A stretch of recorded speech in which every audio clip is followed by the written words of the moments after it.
Hello, everyone. Hi. How are we all holding up? So, I woke up today. I did wake up today. Okay, sorry. I've been feeling the need to put what's been, flooding my heart and my head for the past week, my very own unfiltered, unedited thoughts. So, please don't judge. Please. Okay. But I also wanted to check in on how you're all doing in what has been the most you know uh, the most heavy and triggering time for all of us, me included. uh, Enveloped by this languishing feeling, a sense of stagnation and emptiness, and feeling aimless and joyless, right? Yes, as I am right there in it with you. It just seems like it's like the dominating emotion of 2021, right? So, um, right now I'm just going to say what comes to me naturally, and we'll keep this as fluid as possible. Okay, please don't judge. Okay, so first of all, I apologize for my absence, my silence. I, for one, haven't been okay and thus been away. I am not sure how I feel, happy, sad, uh, hopeless, hopeful. I mean, it's definitely not a burnout because I have the energy and I'm still not down to feeling worthless. But I think I've come to terms with myself, and that is okay too. So I have however been watching and reading up on everything unfold from afar. Like I taking it all in and trying to wrap my head around it all. It does get overwhelming at times, and I admit that I'm only just picking up myself to activate anything I can do, still trying to figure out how best I can help. And I'm really open to additional ideas from you guys as well, please. But you know with with some influences today, I realized that it's been the little things that are making an impact. So I really just wanted to uh, pause and take the time to acknowledge and appreciate some names who are, I mean, who are doing their best, and every day leveraging their power of influence, and correctly so. I mean, hats off to you guys, really. I'm so proud and moved and inspired to see them moving more than any politicians put together could ever have. And it's taken us a pandemic to bring that into light. Um, okay, number one, Faye D'Souza for her credible, conscious, and clarified conveying of news. Nothing else. That's it. In Delhi, the worst hit. A big shout out to Kusha Kapila, Dolly Singh, Komal Pandey, and their kin for being constant at it. And I mean, posting leads to vaccine and oxygen availability, and even verifying those contacts personally. I mean, that is just amazing, you guys. In Mumbai, my friends and co-actors like Kavita Khai, Karan Vahi, Moni, Namita. I mean, they're all doing the same and have opened their profiles to brands. Uh, Brands during this time only to offer up the proceeds towards organizations or securing the resources needed. I mean, hats off to you guys, really, all helping spread the word, and and and connecting people in need on their platforms. That is just amazing. And then it hits me how I can't believe that there have been days, really, I have thought of deleting my profile on Instagram.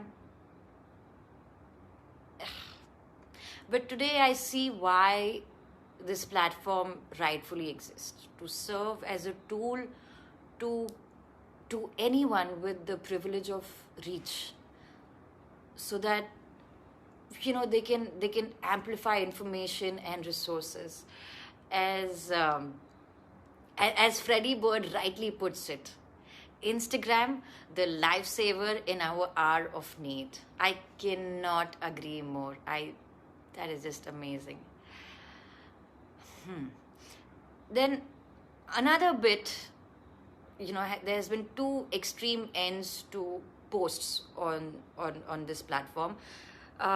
Those people who are struggling and suffering and dying, to those celebrating life and its small and big successes.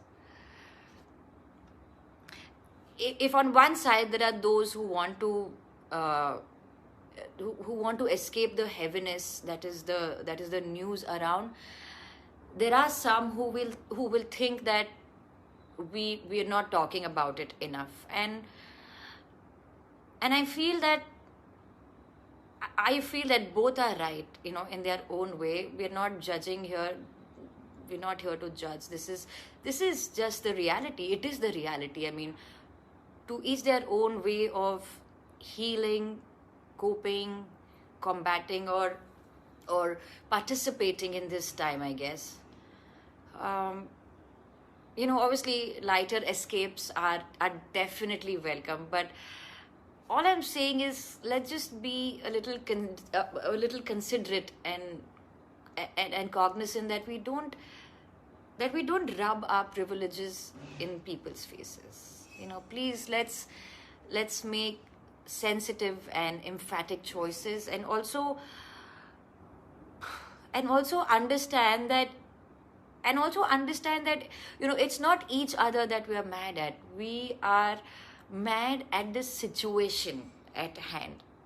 And now, while updating myself on the harsh happenings, I'm also enjoying posts that motivate, that lift you up, that spread joy, that tickle you to smile, or better still, laugh in this situation, right? Oh shit, how can I forget Malika Dua? I mean, amazing. Your posts really bring a smile to my face. You guys really have helped me keep my spirits high, and thank you for that. Next, if it's food that moves you, then indulge in it. A few extra kilos is something that we all share in common throughout this lockdown, right? So it's absolutely fine. It's absolutely fine to put on some weight, and it's futile to worry about it. It's just weight. You can lose it. So bake that cake and eat it too. Or if you're craving for something, just whip up a recipe for whatever that you're craving for. But for me, because I am not good in the kitchen, for me, I have found art to be very therapeutic, and I will leave links to pages that I'm following to keep up, to keep us creatively occupied, or whatever suits you. You can pick up and learn something new, whatever suits you. So it's a win-win. Also, very important to remember to keep keeping my friends and family closer virtually, but check in on them from time to time. I mean, I have kept a conversation going with my closer clan. I think reaching out and talking about it is better than not talking at all. And trust me, I went through that phase also, where I just shut everybody out, and that didn't work. Just be mindful enough that we speak to share and not scare. The point of conversing is to make each other feel lighter and calmer, and we're all in this together, right? But that said, don't pull back from being the strict one also. And making sure that our loved ones are staying safe, are staying indoors, taking all the precautions, and not foolishly trying to venture out. No, that's not happening. And lastly, may we always put our COVID warriors and our frontliners first in our thought, in our prayers, and in action. uh, for yourself, indulge in a lot of self-care. I know I said this last time also, but it's still the same, right? Indulge in self-care. God knows that we've been given this time to look inwards, to shift our focus, right? Whatever that works, whatever works for you, meditation or any kind of fitness regime as well. I mean, hot water baths work for me, and in normal times I would say a whole lot of hugs, but obviously we will wait for that, and the wait is gonna be worth it. Whatever, make do with soothing tea, or appreciating sunrises and sunsets. And yes, dance, if that works for you. Dance your heart out, whether there is music or no music. Just dance. It really helps you feel great. There are some great names keeping it coming in, like Melvin Lewis or Sandeepa Dhar are at the top of my list. I mean, they're amazing, right? So that's that. I mean, there will be more from me soon. Stay safe, guys. Stay positive, and just ignore anything negative, people, comments. This time is definitely not meant to dwell on anything that makes you low or pulls you down. Be well, and big love, and know that I'm thinking of you and your families, and just spread love and positivity, okay? I love you guys. I will see you soon. Mwah.